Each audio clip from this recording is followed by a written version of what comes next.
Hi, I'm Peter Travers, movie critic for Rolling Stone, and I'm here to talk to you about our cover subject this issue, Sean Penn, and a career that I think is one of the most remarkable in movies. Obviously, the peg for this story is Sean Penn's Oscar-nominated performance in Milk, but what a career. You've got to go back to 1981 to find the time that Sean first appeared in a major role in a movie, and it was called Taps. And it was with Timothy Hutton and another actor named Tom Cruise, who was just starting out then. Wonder what happened to him. But this movie, Taps, was a movie that put this young Hollywood group of people together as cadets who wanted to take over their own school, their own military school. And you look at Sean Penn in that movie and you say, hey, he seems interesting, but I wonder where that career is going. Well, in the next year, you saw where it was going immediately, in a movie called Fast Times at Ridgemont High. Awesome! Totally awesome! In fact, the only outright drop-dead killer comedy of Sean Penn's entire career. He never stopped smiling in it. He's playing surfer dude Jeff Spicoli. This is the guy that orders a pizza to be delivered to his history class, to his teacher named Mr. Hond, as he called him. All Jeff Spicoli wanted in the world was some cool buzz and some tasty waves. Look at Sean Penn's face in this movie. Look at the blonde hair. Look at the surfer dude affect. And you realize this is where Sean Penn came from. He was a surfer dude. He's a California guy. You look at that movie and you think he could spend the rest of his career playing characters like this. Stoners. People who just look a little off but are just so pleased with the world. Wasn't to happen, was it? No, because the way we see Sean Penn in terms of movies is intensity, total intensity. And I remember the first time I saw him in a movie where I thought, this guy has versatility. This guy could make it as a major dramatic actor. And that movie was called At Close Range, in which Christopher Walken played his father, and his father was a killer. And there's a scene in that movie where his father is drowning a man in a lake, and Sean Penn is just watching him. And Christopher Walken goes like this, shh. And it's complicity. It says, you're going to have my life. You're going to be a criminal. You're going to be like me. And you look at that close-up of Sean Penn and you say, what's next for you? I can't wait to see what's next for you. So I've got to talk a little about the performances that Sean Penn has been nominated for an Oscar for. So that's 5 times. The first one is a movie called Dead Man Walking, where he's playing a guy on death row. Somebody else would play this, a lesser actor, and try to get your sympathy, try to get you to say, oh, you know, I was misunderstood, I didn't mean to kill this guy. Not Penn. He's playing somebody who genuinely was a psychopathic criminal, and he's letting you see inside that guy, and so that you feel his nerve endings. It's an amazing performance. And then he does a movie that seems really, I think, not too typical of him. It's a movie for Woody Allen. And you think right away, well, it must be a comedy, but it's not. It's called Sweet and Lowdown, and he's playing a jazz guitarist. And although there are laughs in the movie, what we're seeing is a musician who's tortured.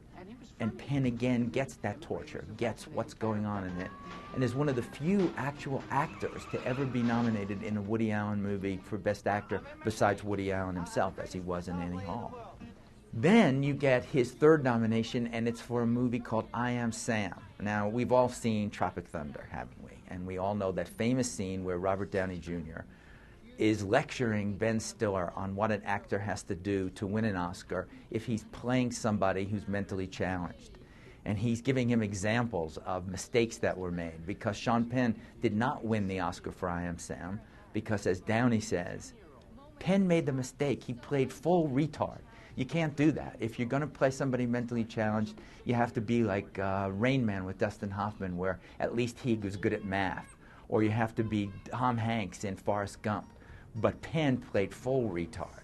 Well, you look at some scenes from I Am Sam, and you see what's going on. If you read our cover story, you'll see that Sean Penn thought it was very funny what was going on in Tropic Thunder, so he took no offense there. How can we be so different? Your teacher gave you a really hard book this time. Then comes a movie Sean Penn does for Clint Eastwood called Mystic River, in which he's the father of a girl who's gone missing and is probably murdered. And this is the performance that gets him the Academy Award as Best Actor.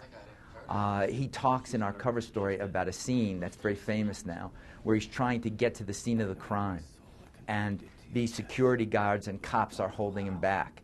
And Sean Penn told us in this story that originally they had 2 or 3 guys to do it, and he kept saying to the director, Clint Eastwood, I think I could take those guys. I don't know how I'm going to do this because I want to push. I have a method to my acting. And Clint Eastwood said, give me a minute and I'll think about how to solve it. And how he solved it was he brought 15 guys so that Sean could just push against them and push against them.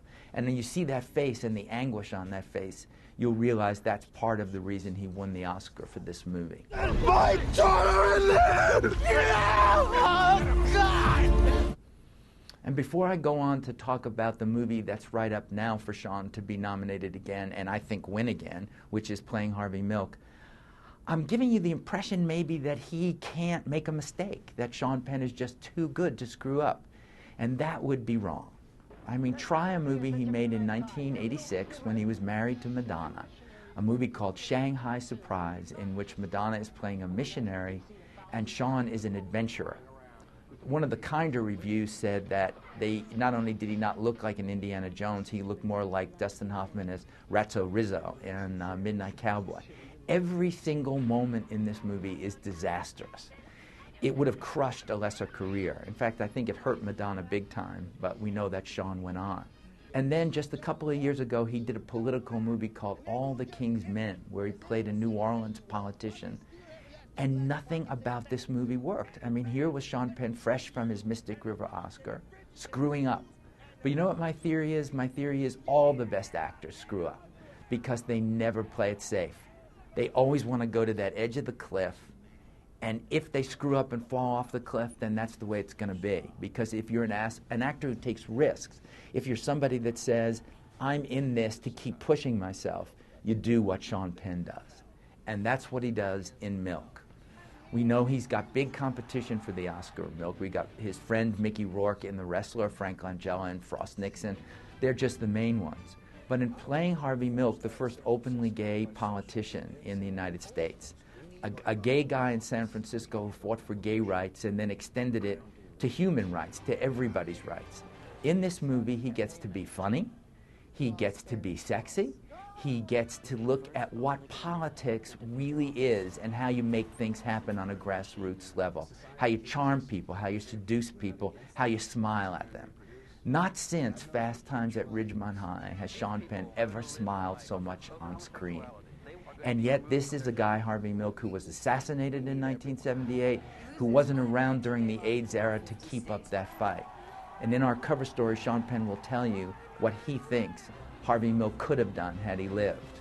But we don't have to wonder what Sean Penn is doing out there now. We just have to look at his movies. So I'm saying from Fast Times at Ridgemont High to Milk, take a look, rent these movies, and see why Sean Penn, I think, is the greatest actor of his generation. I'm Peter Travers. Get the first bullet the minute you stand at the microphone. You don't have to go up there. All men are created